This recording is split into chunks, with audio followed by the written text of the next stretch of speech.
Bonjour à tous. Aujourd'hui, nous sommes le jeudi 25 septembre 2025 et notre ami Alex Kreiner est de retour parmi nous. Bienvenue à nouveau, Alex. Merci de m'avoir invité, Nima. C'est toujours un plaisir d'être avec vous et je salue chaleureusement votre public.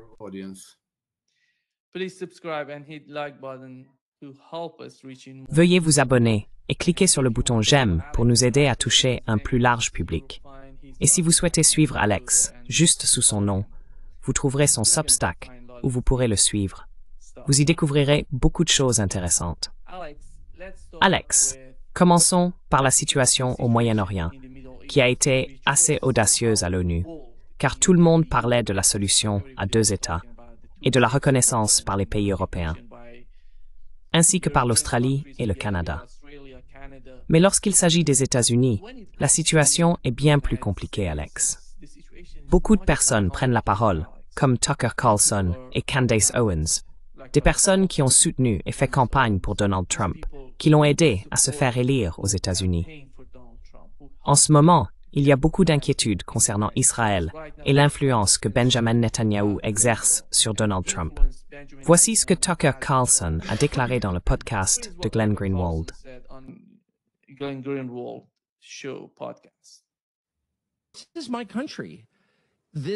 C'est mon pays. Je veux dire, je ne possède pas le pays, mais j'en suis un actionnaire. Je suis américain. Et vous ne pouvez pas utiliser mon pays comme un produit jetable. C'est tout simplement pas possible. Je veux dire, Bibi court partout. C'est un fait. Je ne fais pas de suppositions à ce sujet parce que j'ai parlé à des gens à qui il l'a dit. Il parcourt le Moyen-Orient, sa région et son propre pays. Et il dit aux gens, sans détour, il l'affirme. Je contrôle les États-Unis. Je contrôle Donald Trump. Il dit ça. Et encore une fois, je ne fais absolument aucune supposition. C'est un fait. Et je les mets au défi de dire que c'est pas vrai, parce que c'est vrai et ils le savent. Donc je suis américain. Comment pensez-vous que je me sens? Même si je n'avais pas voté pour Trump, ce que j'ai fait, je l'ai fait. J'ai fait campagne pour Trump.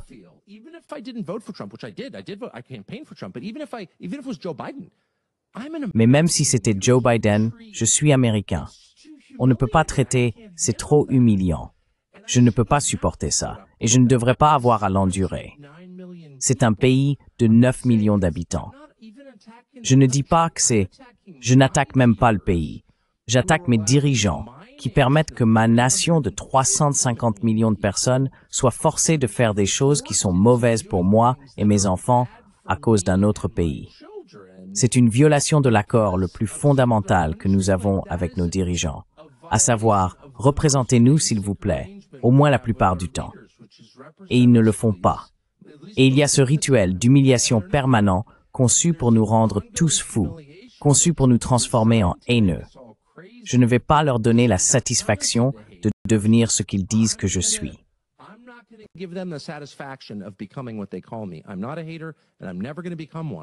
Je ne suis pas quelqu'un de haineux et je ne le deviendrai jamais. Mais je n'accepterai jamais cela. Je ne devrais pas avoir à l'accepter. Je n'ai rien dont je devrais avoir honte. Je n'ai aucune opinion inavouée. Je ne cache rien. Je dis exactement ce que je pense tout le temps. C'est injuste. Et si ce n'est pas injuste, expliquez-moi en quoi ça ne l'est pas. Pourquoi ne cessez-vous pas de m'attaquer et d'essayer de faire renvoyer des membres de ma famille, ce qu'ils ne cessent jamais de faire? Pourquoi ne me dites-vous pas plutôt en quoi vous n'êtes pas d'accord avec moi? Mais ils ne le peuvent pas, parce qu'ils n'ont en réalité aucun argument. Il n'y a aucune justification à contrôler le gouvernement des États-Unis dans le but de servir l'expansion, quelle qu'elle soit, d'un autre pays. Je pense que cela montre l'une des principales raisons pour lesquelles les gens aux États-Unis et en dehors des États-Unis sont si méfiants quant au rôle d'Israël dans l'assassinat de Charlie Kirk. Quel est votre avis là-dessus? À votre avis, pourquoi les gens sont-ils si méfiants? Parce que Tucker Carlson n'est pas n'importe qui. Ce n'est pas une personne ordinaire. Et ce n'est pas quelqu'un que le Parti républicain ou la base de Donald Trump peut ignorer. Mais il n'est pas satisfait de la situation. Quel est votre avis là-dessus?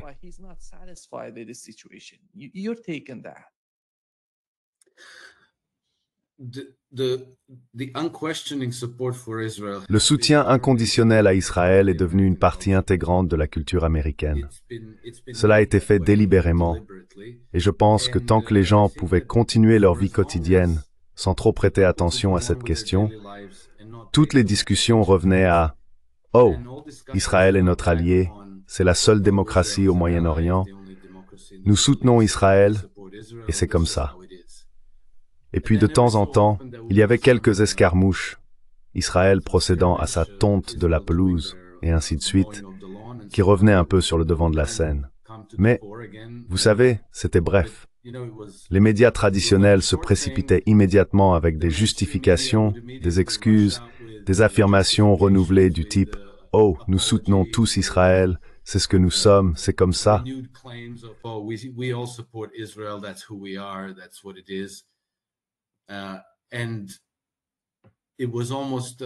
Et c'était presque une constante de la société américaine, une partie de la culture. Aujourd'hui, cela fait presque 2 ans que les Israéliens mènent un génocide totalement impitoyable, déchaîné, barbare et criminellement fou contre les Palestiniens. Et cela ne peut pas être ignoré, d'autant plus que nous ne dépendons plus uniquement des médias traditionnels. Nous avons les réseaux sociaux, où les gens partagent de vraies informations, y compris les aspects les plus atroces de cette opération à Gaza, qui inclut la famine de masse de la population et le ciblage délibéré de jeunes enfants, des actes incroyables qui, je pense, ne peuvent pas échapper à l'attention des gens. Il est difficile de ne pas le voir, il est difficile de ne pas y penser, il est difficile de ne pas en parler. Donc cela circule.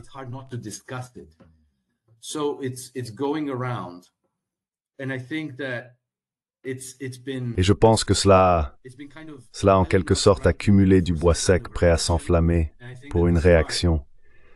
Et je crois que l'étincelle a finalement été allumée de façon spectaculaire avec l'assassinat de Charlie Kirk.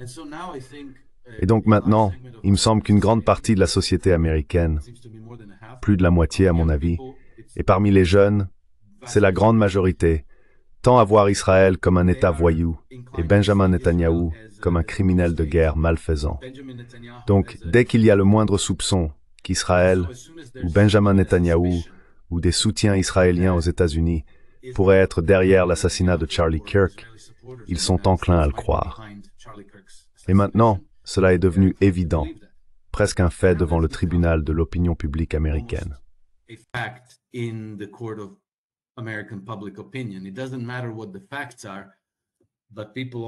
Peu importe les faits, les gens ont déjà certaines convictions qu'il sera très très difficile de déloger.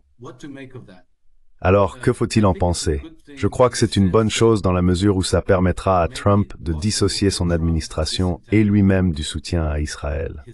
Mais il y a aussi d'autres signes inquiétants, car ce que nous avons appris de cet assassinat de Charlie Kirk, en particulier grâce au reportage très courageux de Max Blumenthal dans The Grey Zone, c'est que selon des sources de la Maison-Blanche, l'administration est envahie par des sionistes. Le chef de cabinet de Trump travaillait auparavant pour Benjamin Netanyahou, ce que je trouve absolument incroyable, mais apparemment c'est un fait.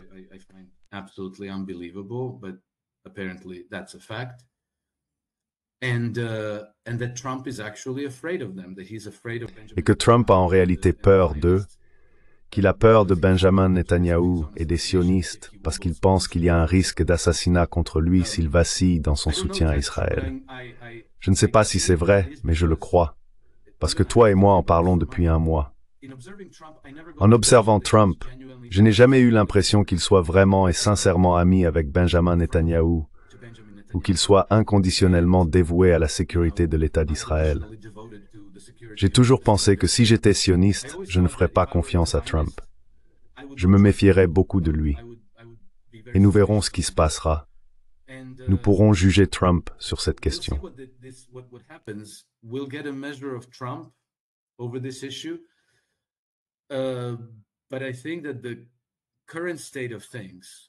Mais je pense qu'à l'heure actuelle, avec le peuple américain qui a décidé qu'il ne voulait plus que les États-Unis soient impliqués avec Israël, qu'il ne voulait plus que la richesse américaine soit gaspillée dans le génocide israélien, je veux dire le génocide israélien contre les Palestiniens, cela permettra à Trump de se dérober à cet engagement. Nous verrons s'il le fait. Mais je soupçonne que si Israël renouvelle une attaque contre l'Iran et qu'il porte le premier coup plutôt que les Iraniens, il y a de fortes chances que les Américains restent à l'écart. Et cela change énormément la situation au Moyen-Orient, sans parler de la formation de nouvelles alliances et de l'afflux de nouvelles armes vers l'Égypte et vers l'Iran. Donc la situation a changé même depuis la guerre de 12 jours de l'été dernier jusqu'à aujourd'hui, en faveur de ce qu'on peut appeler l'axe de la résistance, et au détriment de Grade.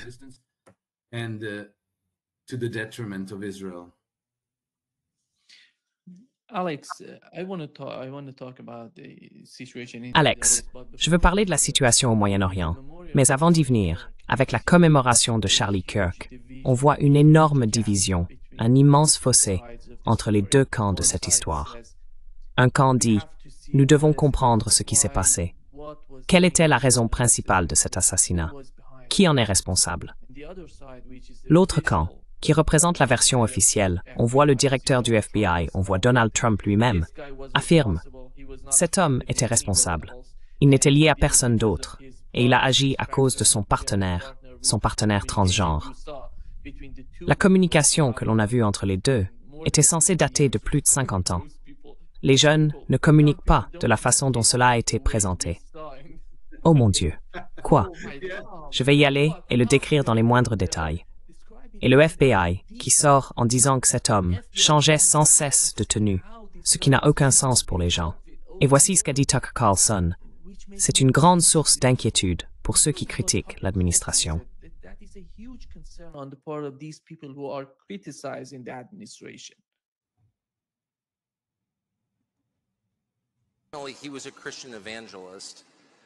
Il était un évangéliste chrétien. Et cela me rappelle en fait mon histoire préférée. Donc il y a environ 2000 ans à Jérusalem, Jésus arrive et commence à parler des gens au pouvoir. Il commence à faire la pire chose possible, c'est-à-dire dire la vérité sur les gens. Et ils détestent ça. Ils deviennent complètement fous. Ils deviennent obsédés par l'idée de le faire taire. Ce type doit arrêter de parler. Il faut qu'on le fasse taire. Et je peux presque imaginer la scène. Dans une pièce éclairée à la lampe, un groupe de types assis autour d'une table, en train de manger du houmous, en train de réfléchir à ce qu'ils vont faire de ce gars qui dit la vérité sur eux. Il faut absolument qu'il arrête de parler. Et il y a toujours un gars avec une idée brillante, et je l'entends dire « J'ai une idée. Pourquoi ne pas simplement le tuer? Ça le fera taire. Ça réglera le problème. »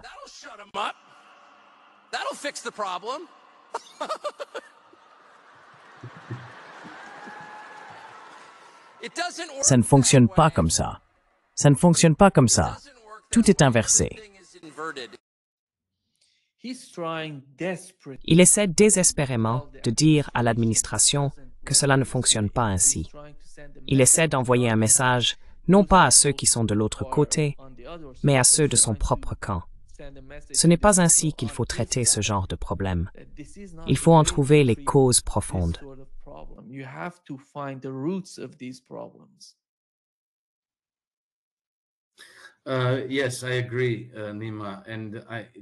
Oui, je suis d'accord, Nima.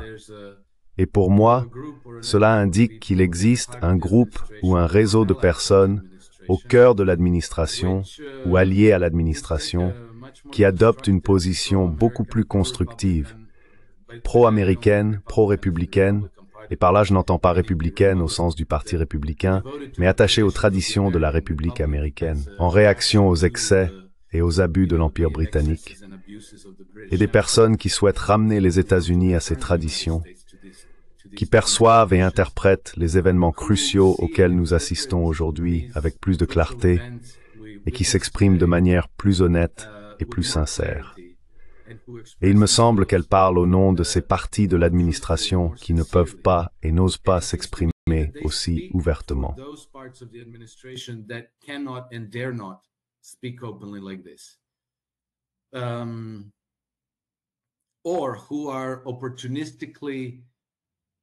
Ou bien ceux qui, de manière opportuniste, sont dans l'administration attendant de poignarder Trump dans le dos ou de le tromper. Ou encore, vous savez, comme disaient les Britanniques, ces chuchoteurs de Trump qui lui bourrent la tête de mensonges et d'absurdités pour le pousser à changer d'avis sur certains sujets. Donc je pense que l'autre camp, où l'on retrouve Tucker Carlson et quelques autres, essaye de tirer dans l'autre sens. Je ne sais pas trop quoi penser de Trump lui-même, car ces dernières, non seulement déclarations mais aussi politiques, sont tellement incohérentes que, comme le dit notre ami Larry Johnson, Trump est-il rusé comme un renard ou simplement fou? Et vous savez, j'ai toujours eu tendance à penser que je penchais à 60-40 en faveur de Trump.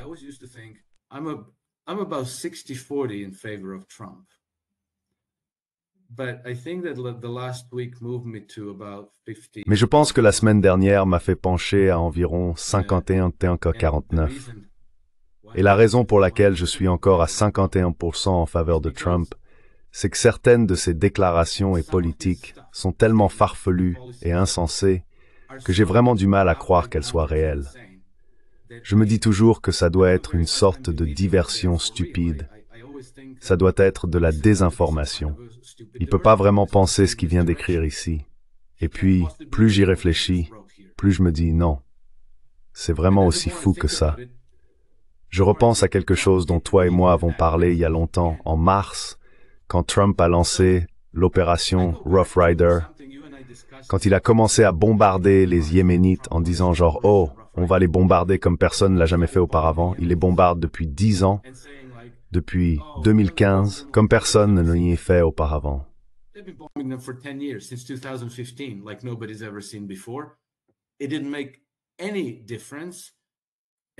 Cela n'a rien changé. Et maintenant, tu vas refaire la même chose en pensant que quelque chose va changer. Je me suis dit, soit c'est une diversion, soit quelqu'un a fait pression sur Trump. Tu sais, on revient encore à la discussion selon laquelle il craint certaines personnes autour de lui, comme les sionistes dans ses rangs, qui pourraient l'assassiner. Cela pourrait faire partie de l'histoire, ou peut-être qu'il n'a même pas peur qu'il l'assassinent. Il suffit qu'il menace des membres de sa famille, qu'il dise « Tu fais ce qu'on te dit » ou « Tu as beaucoup d'enfants et de petits-enfants. Ce serait dommage s'il leur arrivait quelque chose. » Ou alors on se dit qu'il approche des 80 ans et qu'il n'est peut-être plus aussi vif et lucide qu'avant.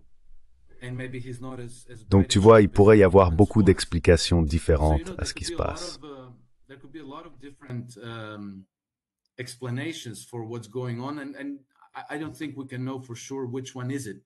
Et je ne pense pas que nous puissions vraiment savoir laquelle de ces options est la bonne. Mais vous savez, je suis très reconnaissant qu'il y ait des personnes brillantes et courageuses qui gagnent de plus en plus d'influence dans l'espace public, comme Tucker Carlson, Max Blumenthal, le juge Andrew Napolitano avec toutes ses interviews, comme votre chaîne, et ainsi de suite. Ainsi, le véritable débat et la vérité inondent enfin le public.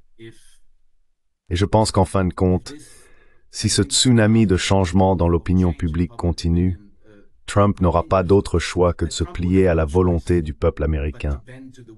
Et alors, vous savez, nous n'aurons plus à nous inquiéter de savoir si Trump est une opposition contrôlée, s'il a été piégé, victime de chantage ou s'il perd la tête. Les choses se passeront comme le peuple américain le souhaite.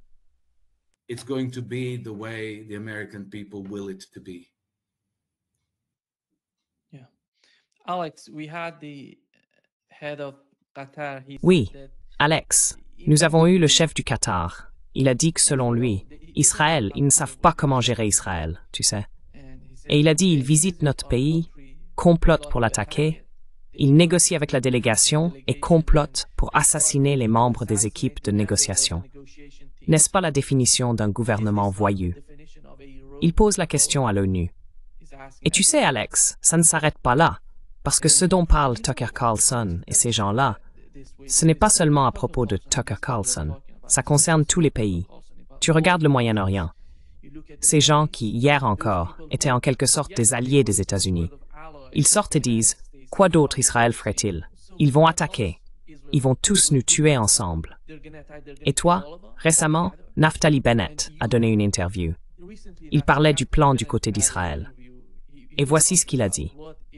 Il y a tellement d'inquiétudes. C'est incroyable ce qu'on sait.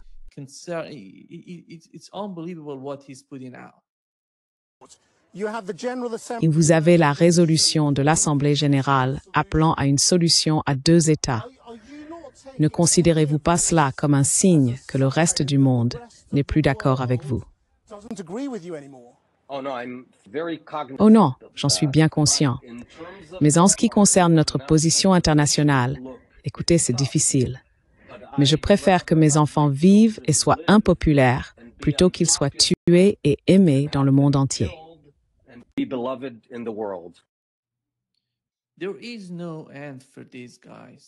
n'y a pas de limite pour ces types. Il n'est même pas dans le camp. Il n'est même pas dans le même parti que Netanyahou. Il n'est pas au gouvernement.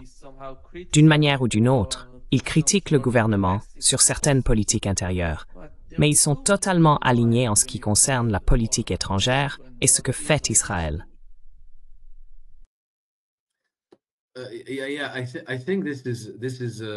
Oui, je pense que c'est de la paranoïa.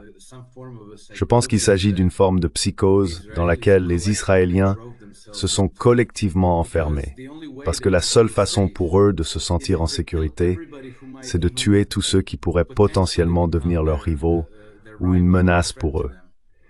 Et donc aujourd'hui, en très grand nombre, ils disent, oui, en fait, tuer de petits enfants est justifié parce qu'ils pourraient devenir adultes et devenir des djihadistes et des terroristes du Hamas. D'ailleurs, je ne pense pas que le Hamas soit une organisation terroriste. Je ne fais que les paraphraser. Et ils vont venir nous attaquer, donc si on les tue maintenant, c'est une bonne chose. Mais imaginez si les Palestiniens ou n'importe qui d'autre utilisait ce même raisonnement.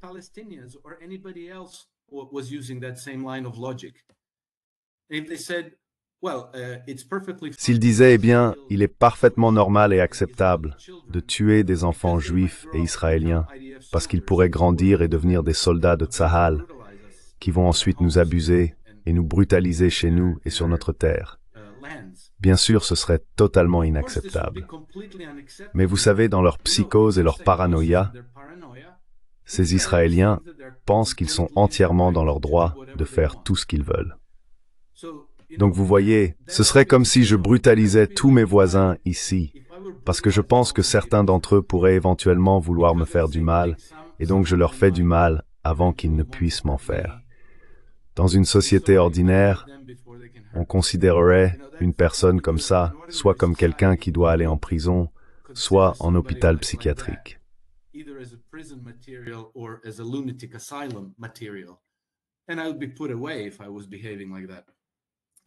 Et on m'enfermerait si je me comportais ainsi.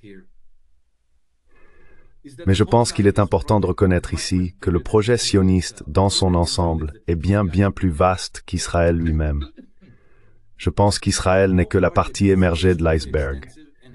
Le projet dans son ensemble est extrêmement étendu et traverse tous les centres de pouvoir des sociétés occidentales, en particulier, encore une fois, Londres, Washington, New York, et ainsi de suite. Et cela a également été en partie révélé après l'assassinat par le Shin Bet, car comme l'a révélé Max Blumenthal, il existe tout un réseau de milliardaires aux États-Unis qui sont loyaux envers Benjamin Netanyahou.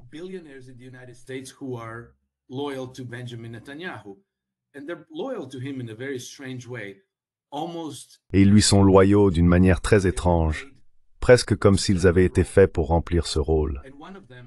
Et l'un d'eux est Larry Ellison, ce que je n'avais pas vraiment réalisé. Mais il s'avère, et tout cela a été révélé sur Internet, à travers ses différentes déclarations au fil des années, qu'il est un sioniste fanatique et qu'il est l'un des plus grands donateurs de l'armée israélienne, ce qui est très étrange pour un milliardaire de la tech. Si vous venez de lancer votre entreprise, que vous avez réussi et gagné beaucoup d'argent, il y a de nombreuses causes que vous pourriez soutenir dans la vie plutôt qu'une armée à l'autre bout du monde, non?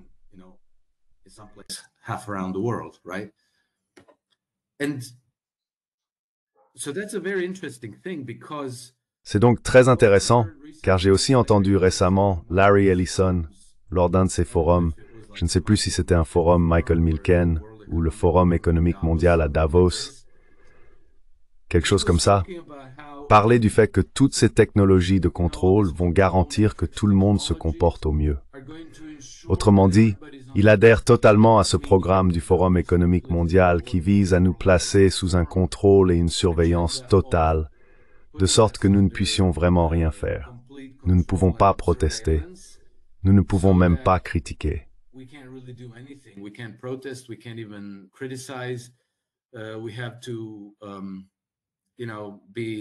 Nous devons, vous savez, être prudents, rester à jour avec nos calendriers de vaccination, les rappels et tout le reste.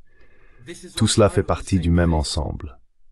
Ensuite, Larry Ellison apparaît également dans une enquête que j'ai moi-même menée sur une entreprise appelée Theranos, dont je ne sais pas si vous vous souvenez, mais Theranos, c'était il y a environ 20 ans. C'était une affaire énorme. C'était une entreprise dirigée par une très jeune Américaine nommée Elizabeth Holmes.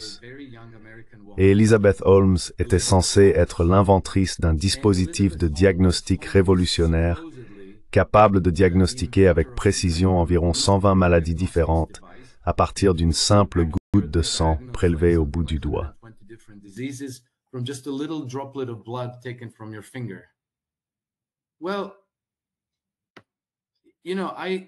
Eh bien, vous savez, j'ai examiné la question et toute cette affaire était une fraude depuis le premier jour. La technologie n'a jamais fonctionné. Elle n'a jamais été qualifiée pour la diriger. Tout cela était une bulle extrêmement étrange de la Silicon Valley qui s'est effondrée, passant d'une valorisation d'environ 9 milliards de dollars à zéro en très peu de temps. Mais ce qui est curieux, c'est que l'un des plus grands soutiens financiers d'Elizabeth Holmes n'était autre que Larry Ellison, encore une fois. Et l'ensemble de son conseil d'administration était composé de personnes issues de l'appareil sécuritaire, personnes du domaine médical. Il y avait des gens comme Henry Kissinger, désolé le nom m'échappe, mais il y avait aussi le général Mattis, George Shultz, Sam Nunn, qui était président de la commission des services armés au Sénat.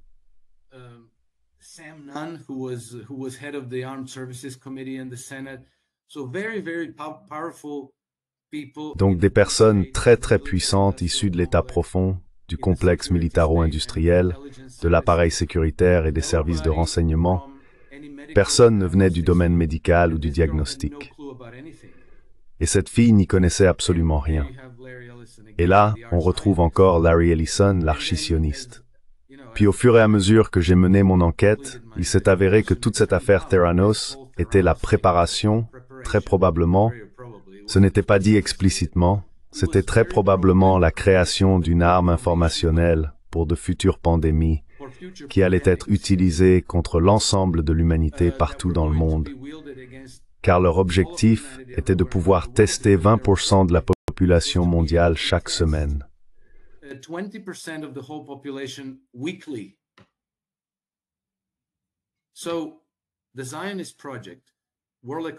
Donc, le projet sioniste, le Forum économique mondial, la City de Londres, parce que Larry Ellison est aussi très proche de Tony Blair, Monsieur City de Londres, en plus d'être proche de Benjamin Netanyahou.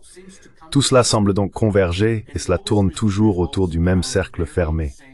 Et il semble s'agir d'un cercle relativement restreint, mais ils sont extrêmement riches et extrêmement puissants. Mais, comme mon enquête sur Theranos l'a prouvé, ils sont aussi extrêmement vulnérables, car des lanceurs d'alerte comme Max Blumenthal, Tucker Carlson, Dave Smith et d'autres, ces personnes ont le pouvoir de les faire s'effondrer. Et j'ai démontré cela dans l'enquête sur la façon dont Theranos s'est effondré.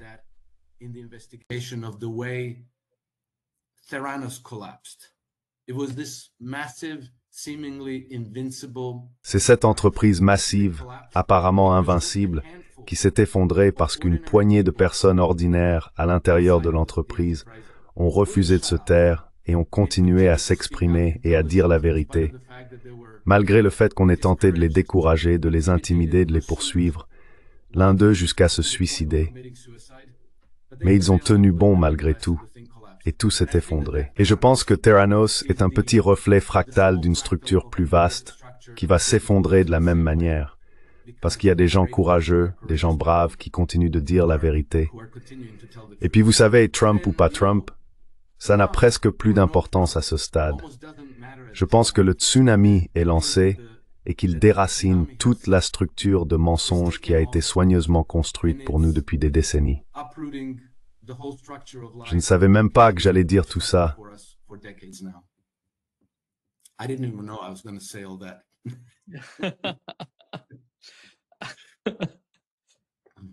Alex, je pense qu'il s'est dit quelque chose lors de l'entretien avec Tom Brock, qui était en quelque sorte un signal d'alerte, non seulement pour le Moyen-Orient, mais aussi pour la Russie, la Chine, l'Inde, pour tous ces acteurs, pour l'Iran. Et voici ce qu'il a dit.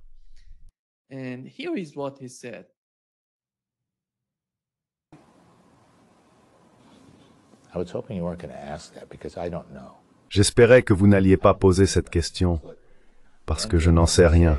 Je ne pense pas que qui que ce soit le sache. Écoutez, la fin du jeu, quand on parle de paix, c'est une illusion. Il n'y a jamais eu de paix. Il n'y en aura probablement jamais, parce que tout le monde se bat pour la légitimité. Au final, quelqu'un veut la domination, ce qui signifie que quelqu'un doit se soumettre. Dans cette région du monde, se soumettre, il n'y a pas de mot arabe pour se soumettre. Ils n'arrivent pas à concevoir la soumission. Donc au final, la prospérité est la seule réponse.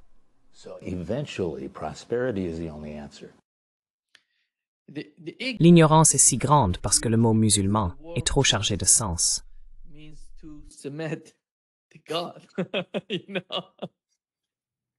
Oui, Nima, peux-tu me rappeler encore une fois qui était cet homme? Tom Barak, l'envoyé Amérique Moyen-Orient.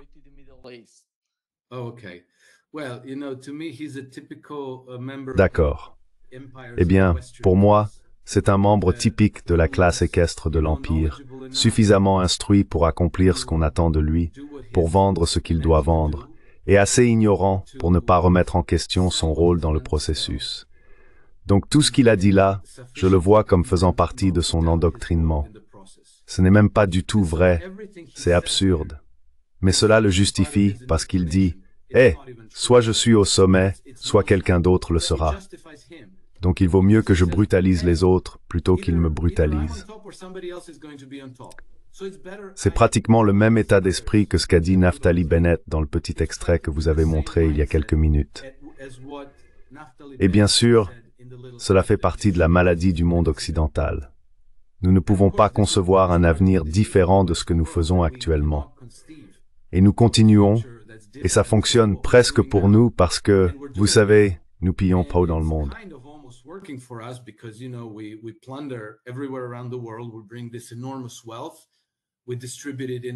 Nous apportons cette richesse immense.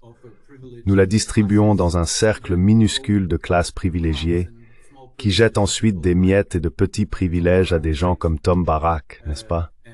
Et Naftali Bennett, et des personnes comme Keith Kellogg, et ainsi de suite. Et ils continuent à répéter les mêmes absurdités, parce que s'ils comprenaient ce qu'ils devraient comprendre, ils ne pourraient pas continuer à faire ce qu'ils font. Donc, vous savez, c'est comme l'un de ces dictons, on ne peut pas faire comprendre quelque chose à un homme si le comprendre signifie qu'il va perdre son emploi. Mais c'est une philosophie laide. C'est une philosophie foncièrement laide, sans Dieu, sans âme, qu'il a manifestement adoptée, et il la prêche presque d'une manière suffisante, arrogante, sûre de lui. Mais plus j'entends des gens comme ça, plus ils me semblent faibles, fragiles et perdus. Et je pense qu'ils tomberont.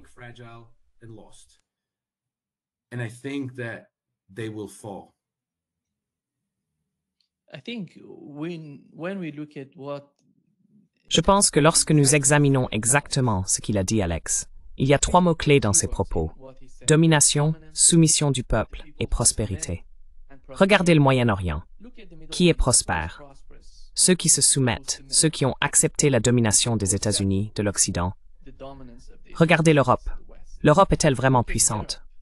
L'Europe est-elle puissante? Ont-ils une quelconque influence sur les États-Unis? Tu parles des Britanniques et de ces élites au Royaume-Uni. Ceux-là ne font pas partie de l'Europe, Alex. Ils font partie des élites. Ils n'en font pas partie.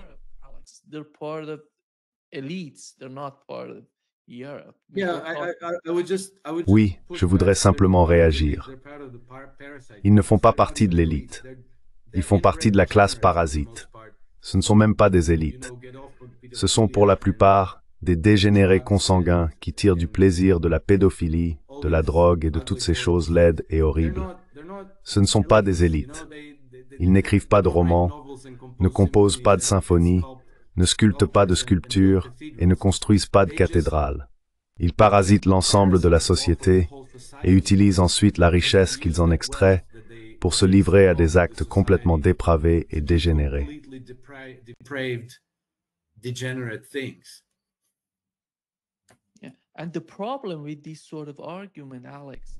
Et le problème avec ce genre d'argument, Alex, c'est que cette époque est révolue. Cette époque n'existe plus. Quand tu vois les États arabes qui prennent position, quand tu vois le nouvel accord entre le Pakistan et l'Arabie saoudite, tu vois je ne sais pas si tu as vu le chemin de fer qui va du Pakistan à l'Iran, puis à la Turquie. Ces gens-là changent d'avis d'une certaine manière. Ils voient ce qui se passe dans le monde. Parce que la Russie ne va pas se soumettre. La Chine ne va pas se soumettre. L'Inde ne va pas le faire. L'Iran ne va pas le faire.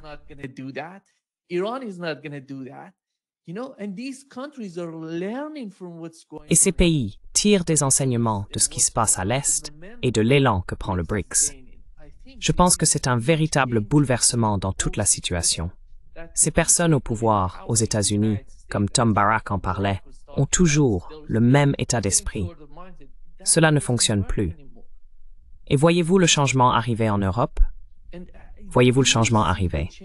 Je vois ce qui se passe, au moins au Moyen-Orient. D'une certaine manière, à cause de leur situation, les dirigeants des États arabes ont tellement peur d'Israël et de ce que fait Israël. Cela pourrait finalement les amener à changer d'avis et à se tourner vers l'Est.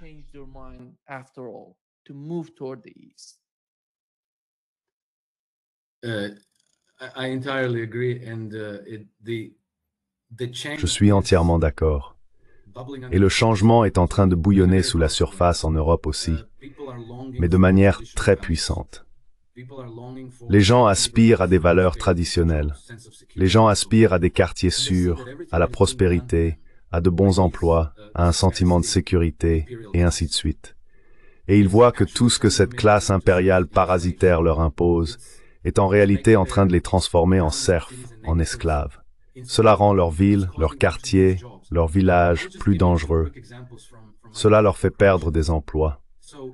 Je vais simplement vous donner 2 exemples rapides de mon pays, la Croatie. La destruction du bétail atteint des sommets. Et ils continuent de trouver des justifications. Oh, il y a ce virus, maintenant il y a cet autre virus.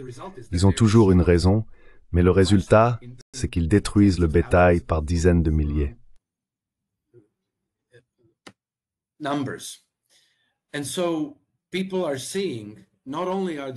Les gens constatent donc que non seulement les agriculteurs sont écrasés et détruits, mais que les régions agricoles de Croatie se vident de leur population.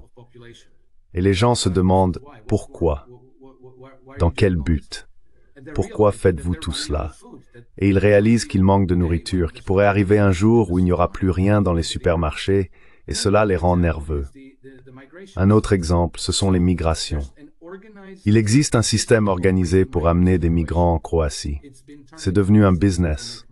Des gens en tirent profit, ils parcourent le monde, les recrutent, puis les amènent ici. Le gouvernement croate subventionne ensuite les entreprises pour qu'elles emploient ces migrants. Jusqu'à présent, les principaux migrants arrivés en Croatie étaient des Népalais, puis des Indiens.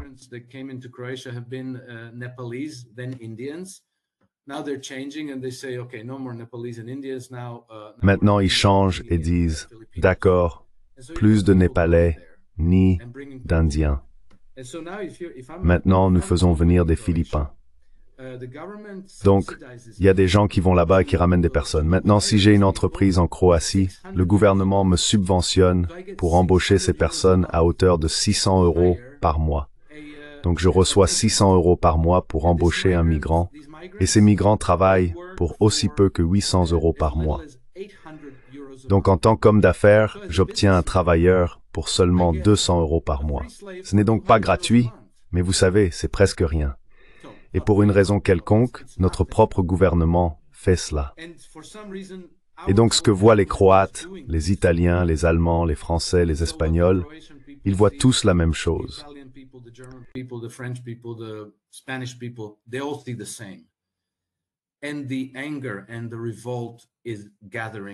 Et la colère et la révolte prennent de l'ampleur. Et puis il y a ces dirigeants comme Friedrich Merz, Emmanuel Macron, Keir Starmer et consorts, qui sont extrêmement impopulaires, ils sont vraiment sur un fil. Et donc, pour rester au pouvoir, ils sont obligés d'annuler la démocratie. Ils sont obligés d'interférer avec la volonté du peuple de toutes les manières possibles, juste pour s'assurer que nous ne puissions pas changer de cap et que nous ne puissions pas inverser la situation. Mais en même temps, je constate qu'il y a des influences cachées venant de l'Est. Apparemment, il y a d'importants investissements venant de pays comme la Chine dans les pays européens.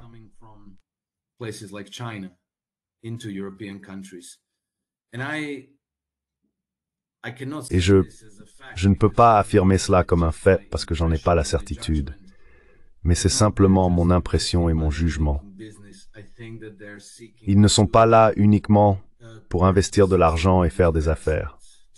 Je pense qu'ils cherchent à purger le système de ces parasites, à nous aider à les renverser et à reprendre le contrôle de nos propres pays. Car alors, avec des gouvernements d'orientation souverainiste, nous pourrions réorienter le développement des nations européennes loin de ces structures mondialistes et vers des intégrations multipolaires. Nous pourrions commencer à faire partie de l'initiative La Ceinture et la Route. Nous pourrions être intégrés à la structure de sécurité de l'OCS et ainsi de suite.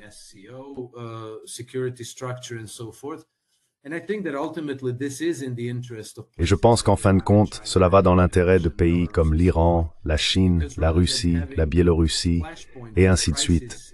Car plutôt que d'avoir des points de tension et des scénarios de crise, cet arc de crise qui les entoure de toutes parts, ils préféreraient avoir un voisinage paisible et stable. Donc je crois que cela est en train de se faire, mais nous n'en savons pas vraiment grand-chose de façon factuelle. Mais cela, combiné aux véritables et profondes revendications des peuples européens, qui sont très, très importantes et très lourdes, va nous mener à un certain changement, espérons-le, un changement pacifique. Mais je pense qu'il y a une possibilité que ce soit un changement violent, une sorte de délitement révolutionnaire.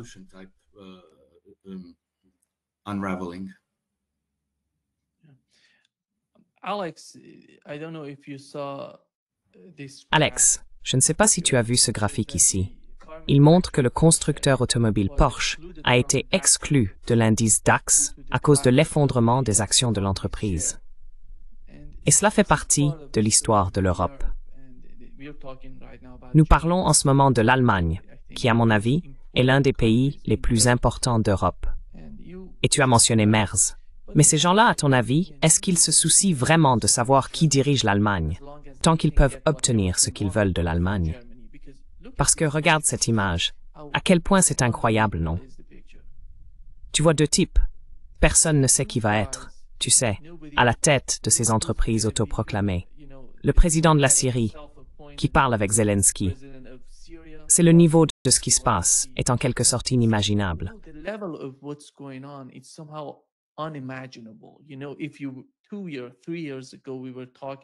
Vous savez, il y a 2 ou 3 ans, si on avait parlé de ces deux types qui se réunissent, vous auriez dit, c'est qui ce gars? C'est qui Al-Shara? Aujourd'hui, c'est lui qui dirige la Syrie, vous voyez? Et cette rencontre avec Zelensky, je ne vois pas. Au fil du temps, on voit le lien, cette ligne de connexion, comment ils essaient de déstabiliser toute la région. Vous voyez, c'est de plus en plus audacieux. Et pensez-vous que d'une certaine manière, ces gens, j'ai mentionné Merz, se soucient vraiment de savoir qui dirige, qui sera le président de la France, qui sera le dirigeant, supposons, le président de l'Allemagne. Tant qu'ils peuvent obtenir ce qu'ils veulent de ces pays en matière de politique étrangère, de politique intérieure, tout cela.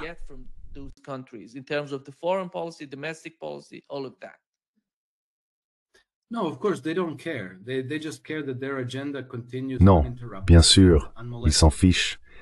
Tout ce qui les intéresse, c'est que leur agenda se poursuive sans interruption et sans entrave. Ce type qui se fait maintenant appeler Al-Shara s'appelait auparavant Al-Jolani. Il était à la tête du front Al-Nosra. Il s'est filmé en train de décapiter des gens. Et maintenant, il est traité comme un invité d'honneur, serrant la main des dirigeants du monde libre et son complice, Volodymyr Zelensky. C'est incroyable, mais je pense que c'est positif dans le sens où ces choses sont révélées. Et vous savez encore une fois qui a créé Al-Jolani. Ce n'était pas seulement les Turcs, c'était les Britanniques. Comme nous l'a appris notre amie Vanessa Biley, Gaziantep, près d'Idlib, c'est un peu le quartier général du MI6 en Turquie, coordonnant les actions au Moyen-Orient.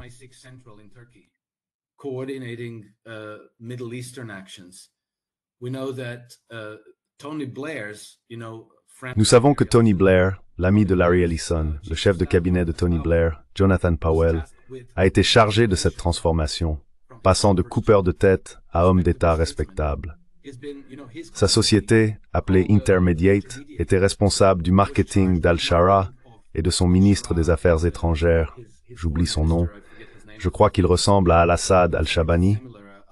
Vous savez, pour les habiller de beaux costumes, leur apprendre à réciter les éléments de langage, à paraître respectables et en quelque sorte à séduire les publics occidentaux pour qu'ils se sentent rassurés qu'un terroriste d'Al-Qaïda coupeur de tête prenne désormais la place de Bachar al-Assad à Damas.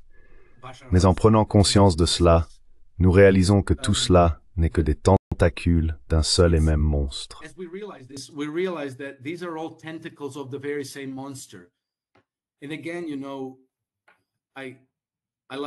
Et encore une fois, vous savez, j'aime bien la métaphore du tsunami parce que un tsunami, avant de frapper, l'eau se retire d'abord, elle s'éloigne. Et puis à mesure que le niveau de l'eau baisse, on voit que toutes ces tentacules sont reliées au même monstre.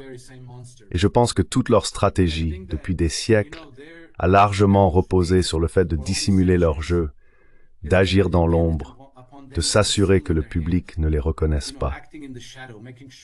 Et donc, maintenant qu'ils sont exposés au grand jour, que tout le monde peut les voir, je pense qu'ils sont en danger. Et si cela ne concernait que le peuple, vous savez, les peuples des pays européens, des États-Unis et ainsi de suite, peut-être pourrait-il encore écraser la rébellion.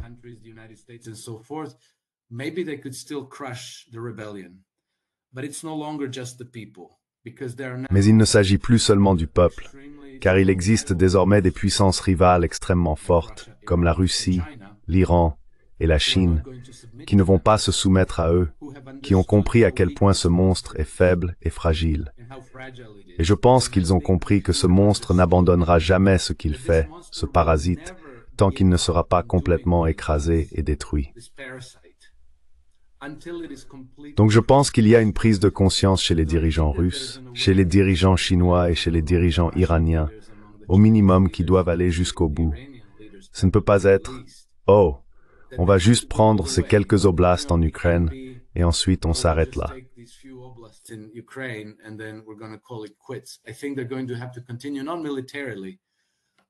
Je pense qu'ils vont devoir continuer, pas militairement, mais ils vont devoir continuer par des moyens diplomatiques et juridiques à continuer de détruire ce monstre. Et je pense qu'à présent, même ces puissances mineures à travers le monde, qui se sont volontairement soumises parce qu'elles ont reçu quelques miettes, vous savez, des yachts dans le sud de la France, des appartements à Londres, à Genève, en Floride, etc., se rendent compte qu'elles ne sont pas en sécurité. Que vous savez, une fois que ce monstre aura détruit leur rival immédiat, elles seront les prochaines. Donc ça pourrait être MBS à Riyad, ou bien le gouvernement qatari, ou encore le gouvernement des Émirats arabes unis.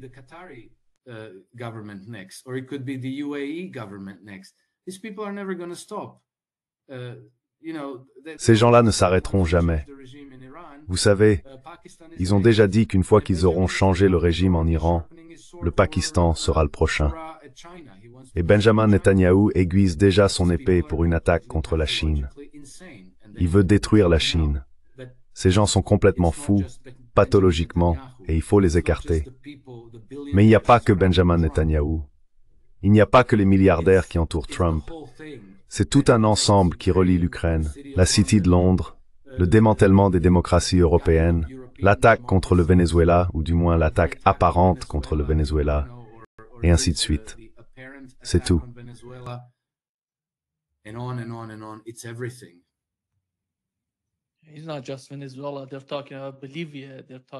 Ce n'est pas seulement le Venezuela. Ils parlent de la Bolivie. Ils parlent du Nicaragua. Cela arrive dans la partie sud, en Amérique latine. C'est incroyable ce qui se passe. Alex, quand tu regardes la situation en Ukraine, tu vois deux types de signaux. D'une part, tu vois des pays européens, ceux qui étaient parmi les plus bellicistes concernant le conflit en Ukraine, qui disent maintenant qu'ils pourraient trouver une sorte de solution politique pour l'Ukraine. D'autre part, tu vois des gens comme J.D. Vance, je n'aurais jamais pensé qu'il parlerait ainsi, mais voici ce qu'il a dit. C'est tellement déroutant pour moi à ce stade, après plus de 7 mois de cette administration, de l'entendre s'exprimer de cette façon. Quel est l'intérêt positif de ce genre de propos pour l'administration? Voici ce qu'il a dit.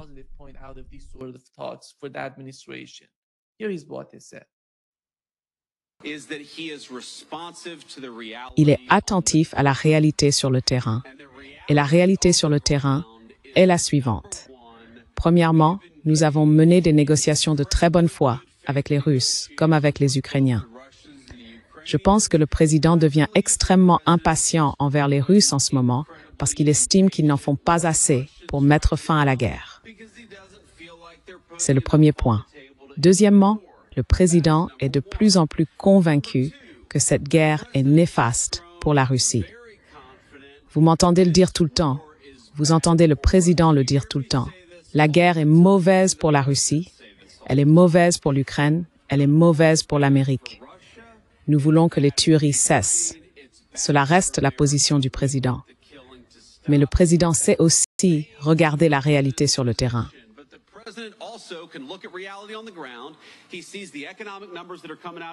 Il voit les chiffres économiques qui proviennent d'Europe de l'Est. Il voit le nombre de morts, tant russes qu'ukrainiens, dans cette guerre. Et le président dit à Vladimir Poutine qu'il est temps d'arrêter les tueries. Il dirait la même chose à Zelensky. En fait, il l'a déjà dit à Zelensky. Il veut que cette guerre se termine et il fait tout ce qu'il peut pour l'arrêter. Mais écoutez, si les Russes refusent de négocier de bonne foi, je pense que ce sera très, très mauvais pour leur pays. C'est ce que le président a clairement indiqué. Ce n'est pas un changement de position, c'est une reconnaissance de la réalité sur le terrain. Nous allons continuer à nous battre pour la paix chaque jour. Sous l'administration Trump, vous savez ce qui est si ignorant dans son point de vue, c'est qu'on dirait que la principale préoccupation de la Russie, c'est l'Ukraine.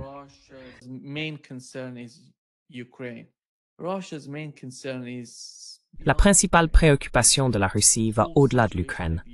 C'est toute la situation en Europe. Et ces gens-là ne s'attaquent pas à la véritable préoccupation, aux causes profondes du conflit. C'est pourquoi je pense que nous sommes sur la voie de la poursuite du conflit. Qu'en penses-tu?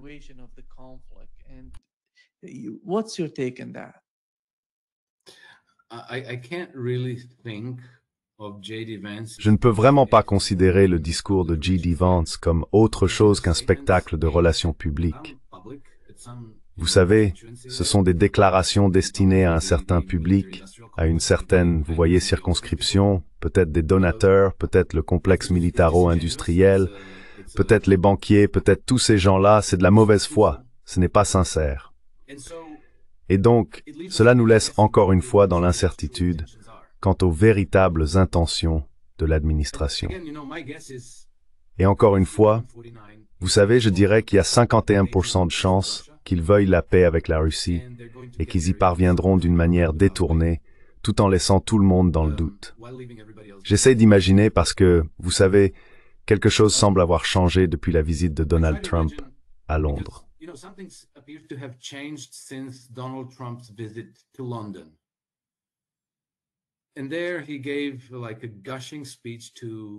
Et là, il a prononcé un discours élogieux devant le roi Charles et ses invités, déclarant « Nous faisons tous partie de cette classe parasite ». Et ce discours pourrait vraiment être interprété comme une insulte aux traditions républicaines américaines, une véritable insulte. Pourquoi l'a-t-il fait? Je ne sais pas. Peut-être que quelqu'un l'a influencé. Peut-être que d'une manière ou d'une autre, les Britanniques ont fait venir un hypnotiseur de classe mondiale pour lui dire « Désormais, tu seras mon serviteur et tu feras ce que je te dis » ou quelque chose dans ce genre. Je n'ai aucune explication. Ou bien c'est une tromperie, ou bien c'est une tromperie élaborée. Mais vous savez, les mots ont de l'importance. Il ne faut pas mentir, et il ne faut pas profaner les valeurs et l'héritage des fondations de sa propre nation.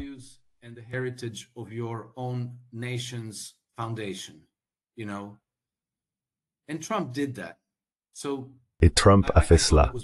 Donc, j'ai trouvé ça très mauvais. Ensuite, pour continuer, il a publié quelques tweets malvenus. Ce qui m'inquiète, c'est, premièrement, la nouvelle agressivité envers le Venezuela, cette tentative apparente de changement de régime au Venezuela, et surtout cette chose complètement nouvelle, sortie de nulle part, à savoir « Oh, nous voulons récupérer la base aérienne de Bagram en Afghanistan ». Pourquoi? En 2017, lors de votre premier mandat, vous vouliez vous retirer complètement d'Afghanistan. Maintenant, après avoir discuté avec le roi Charles et Keir Starmer, vous voulez récupérer Bagram. Et je me souviens très bien que lorsque les Américains se sont retirés d'Afghanistan, les Britanniques étaient absolument hystériques à ce sujet.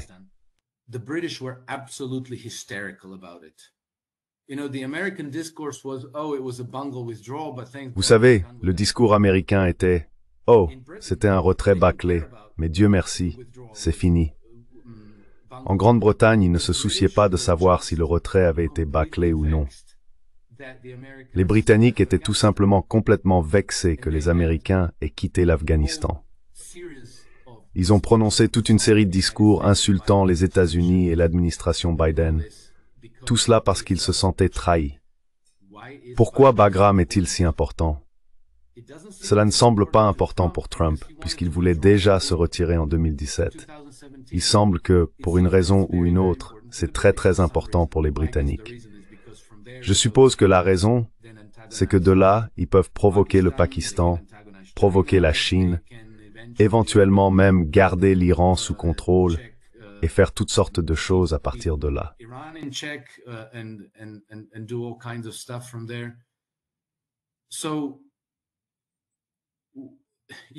Donc, vous savez, si Trump continue d'insister pour retourner à Bagram, alors je vais devoir passer de 51-49 en faveur de Trump à penser que quelqu'un l'a influencé et que c'est une trahison. Le Venezuela, je pourrais expliquer ça. Je suis absolument certain que la pression pour organiser un changement de régime au Venezuela vient des rangs de Wall Street. Parce que le Venezuela possède les plus grandes réserves de pétrole au monde, si l'on en croit les chiffres officiels. Tous les pays producteurs de pétrole mentent sur leurs réserves. Mais admettons, disons qu'il y a beaucoup de pétrole là-bas et que ça n'a pas d'importance. Si tout le monde croit qu'il y a 320 milliards de barils de réserves, alors les marchés financiers vont fonctionner sur cette base.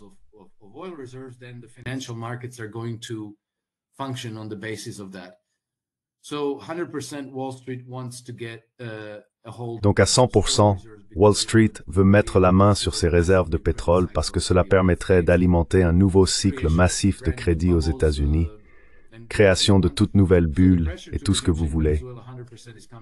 Donc la pression pour un changement de régime au Venezuela à 100% vient de Wall Street.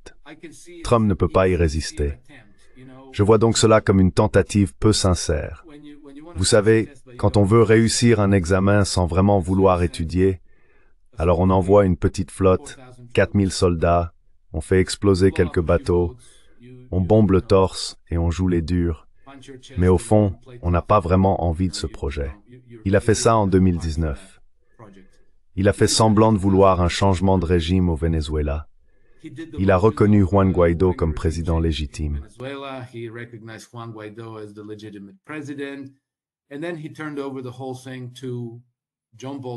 Et puis il a confié toute l'affaire à John Bolton, qu'il a qualifié d'homme très stupide, et à Elliot Abrams, le plus grand larbin célèbre de l'affaire Iran-Contra dans l'État profond américain.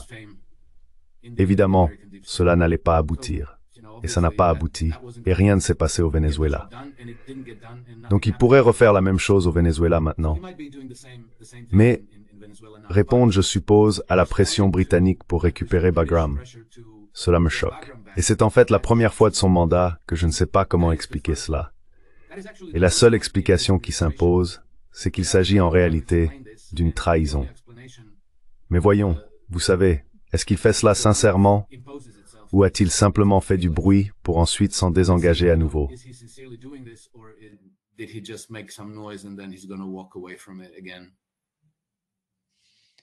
Alex, après 20 ans, comme tu l'as mentionné, il parle de retourner en Afghanistan. 20 ans, c'est long pour réfléchir à l'Afghanistan et à son rôle dans toute cette situation. Mais je pense que ce qui a changé dans l'esprit de ces gens, ce sont les nouvelles questions géopolitiques. Le cas de l'Iran, ils n'ont rien pu faire avec l'Iran, ce qui, à mon avis, est tellement important pour eux. Et le cas du Pakistan, qui commence à être perçu comme l'un des principaux ennemis d'Israël aux yeux de l'administration israélienne, ce qui constitue l'un des principaux projets. Je crois vraiment que l'un des principaux projets du gouvernement britannique, tu sais, de l'establishment, c'est ce qui se passe en Israël.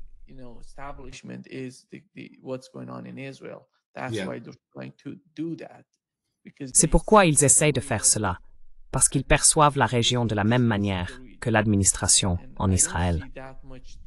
Et je ne vois pas beaucoup de différence entre les Britanniques et les Israéliens. Le seul problème, à mon avis, et c'est pourquoi Sorma a décidé de reconnaître l'État de Palestine. Ce n'est pas seulement pour aider la Palestine, mais aussi à cause de la pression interne liée à ce qui se passe au Royaume-Uni. Mais l'objectif principal reste le même. Ils essayent de soutenir Israël militairement, avec du renseignement, tout même dans le cas, comme vous l'avez mentionné, de l'Afghanistan. Toute l'idée, selon moi, est de savoir comment contrôler la région.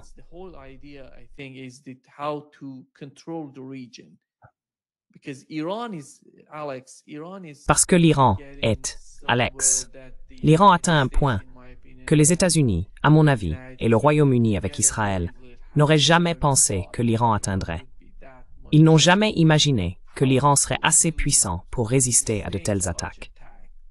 Ils pensaient que la révolution centrale en Iran, vous savez, la déstabilisation de la société iranienne, était un château de cartes qui s'effondrerait. Mais maintenant, ils se rendent compte que cela n'arrivera pas. Il y a de l'opposition en dehors de l'Iran, mais elle n'est pas vraiment capable de faire quoi que ce soit à l'intérieur du pays. Je pense que le cas iranien a d'une certaine manière changé la donne dans leur esprit. Alors, que pouvons-nous faire avec l'Iran en ce moment? Je pense que l'un des principaux enjeux au Moyen-Orient actuellement, c'est l'Iran.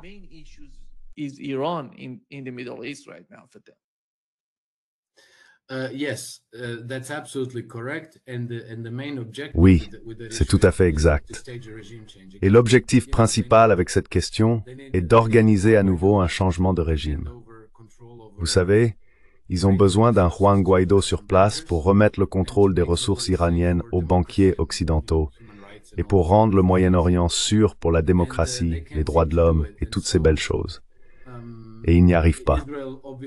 Israël, évidemment, remplissait son rôle depuis sa création, qui est de maintenir la région déstabilisée, d'aider au changement de régime, aux guerres, etc. Mais cela n'a pas fonctionné, parce que les Iraniens s'étaient préparés, et les Iraniens se sont très bien préparés depuis plus de 20 ans maintenant. Et ils savaient ce qu'ils faisaient. Peut-être ont-ils été pris au dépourvu le jour des attaques, mais ils ont réagi très très rapidement.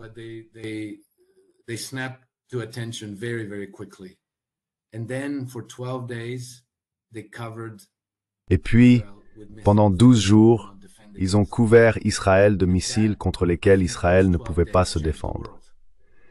Et je pense que ces 12 jours ont changé le monde, parce que maintenant, les puissances occidentales, qu'il s'agisse d'Israël ou non, des États-Unis ou non, n'ont aucune réponse à cela. Et vous savez, toutes ces manœuvres actuelles avec le rétablissement des sanctions qu'ils veulent imposer, il ne semble pas que cela va fonctionner non plus. Parce que les Chinois et les Russes ont dit « c'est révoltant, c'est malhonnête », ce qui était vrai. Et nous ne voulons rien avoir à faire avec ça. Nous n'appliquerons pas de sanctions contre l'Iran. Les Chinois et les Russes font ce qu'il faut, même s'ils remettent en cause les protocoles et les institutions des Nations Unies en agissant ainsi.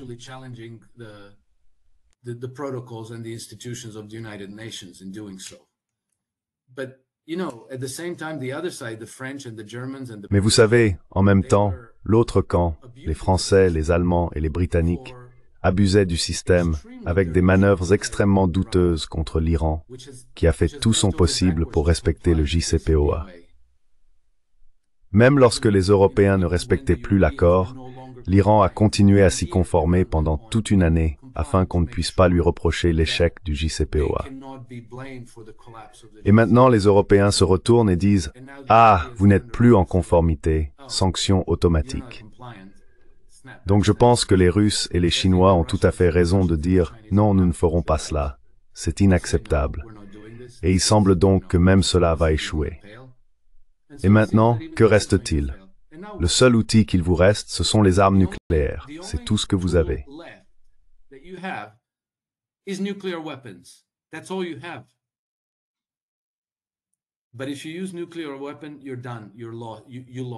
Mais si vous utilisez une arme nucléaire, c'est fini. Vous avez perdu. Vous avez tout perdu. Ce serait donc un pari énorme. Ils pourraient réussir à convaincre Netanyahou, puisque les Israéliens se sont déjà engagés dans un suicide collectif. Vous savez, après avoir commis un génocide de 600 000 Palestiniens, qu'est-ce qu'une ou deux bombes nucléaires de plus? Je pense donc que c'est là le risque. Ils pourraient essayer de le faire. Mais alors, c'est terminé. C'est terminé pour Israël. C'est terminé pour l'Empire occidental. Et je pense que l'espoir de renverser la situation en leur faveur est complètement insensé. C'est comme Jim Carrey dans ce film, Dumb and Dumber, qui dit « Donc tu me dis qu'il y a une chance ». C'est un peu ça. Et nous avons vraiment affaire à des dirigeants encore pires que ceux de Dumb and Dumber.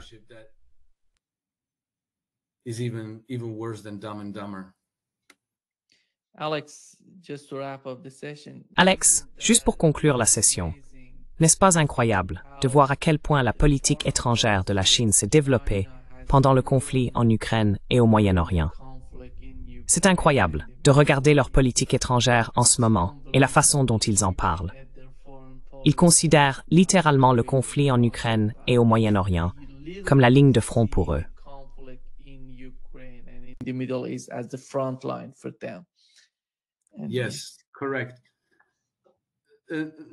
Oui, c'est exact. Nima, avant de conclure, je voulais mentionner un autre point concernant les Balkans, car toi et moi avons parlé de l'ouverture des Balkans comme second front dans la guerre contre la Russie. J'ai donc quelques nouvelles à ce sujet. Vas-y. Depuis environ un an, les tensions ne cessent de monter. Le gouvernement de Sarajevo, du côté musulman en Bosnie, a presque délibérément, non pas presque, délibérément, provoqué la Republika Srpska, le côté serbe. Il y a également eu des provocations du côté musulman, même si elles ne venaient pas du gouvernement, mais d'autres organisations contre les Croates. Il est clair que l'objectif est de faire monter les tensions et d'aggraver la situation afin de déclencher quelque chose dans le processus.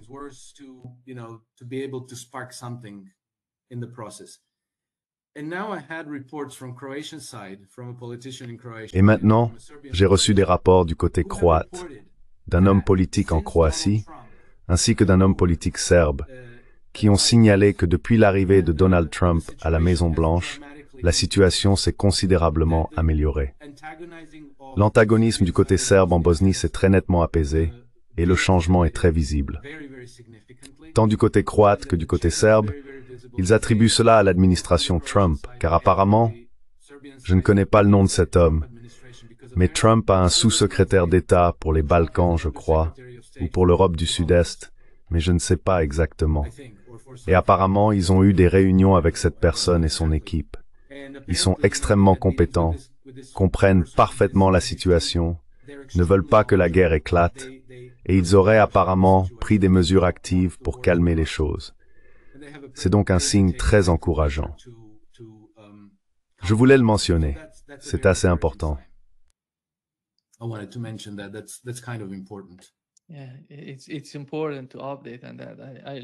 Oui, il est important de faire une mise à jour à ce sujet. Je me souviens que nous en avons parlé, et je pense que c'est un bon signe d'ailleurs. C'est un signe très positif dans ce chaos immense auquel nous assistons.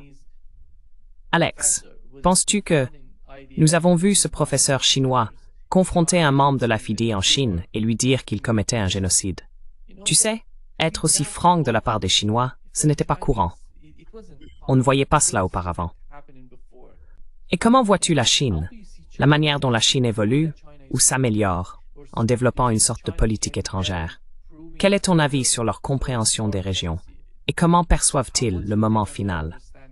Quelle est, selon toi, leur principale préoccupation?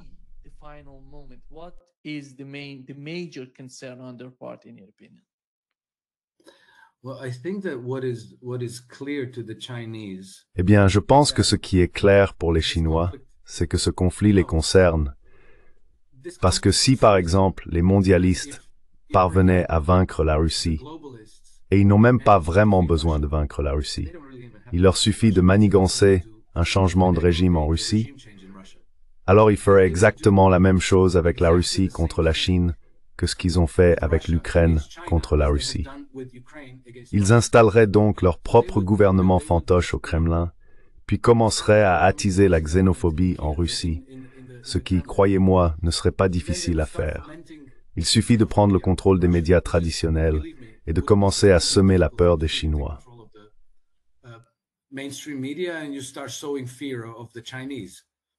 Pas seulement en Russie, mais je dirais aussi en Iran, au Moyen-Orient. Oui, voilà, exactement, exactement. Donc c'est un équilibre délicat. C'est comme une fine barrière avant que les choses ne tournent mal. Et puis, vous savez, la Russie possède des systèmes d'armes tellement puissants que ça pourrait être une perspective terrible pour la Chine.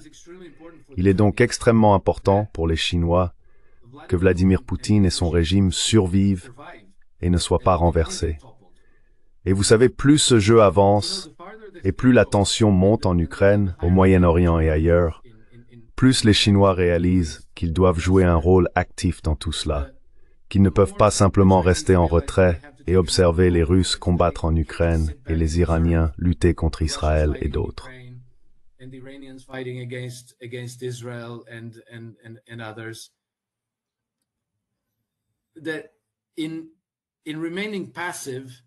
En restant passifs, ils prennent le risque que par une conjonction imprévisible d'événements, le régime iranien puisse tomber, que le régime de Vladimir Poutine puisse tomber, et alors la Chine se retrouverait face à l'Occident sans alliés. Et vous savez, les Britanniques pourraient facilement retourner l'Inde contre la Chine. La Chine se retrouverait alors à nouveau dans une situation similaire à celle des années 1830, face à un nouveau siècle potentiel d'humiliation. Donc je pense que les Chinois réalisent qu'ils doivent s'impliquer activement. Ils doivent aider l'Iran, ils doivent aider l'Égypte, ils doivent aider les Russes, ils doivent être impliqués. Ils ne peuvent pas rester sur la touche en espérant que tout se passe bien.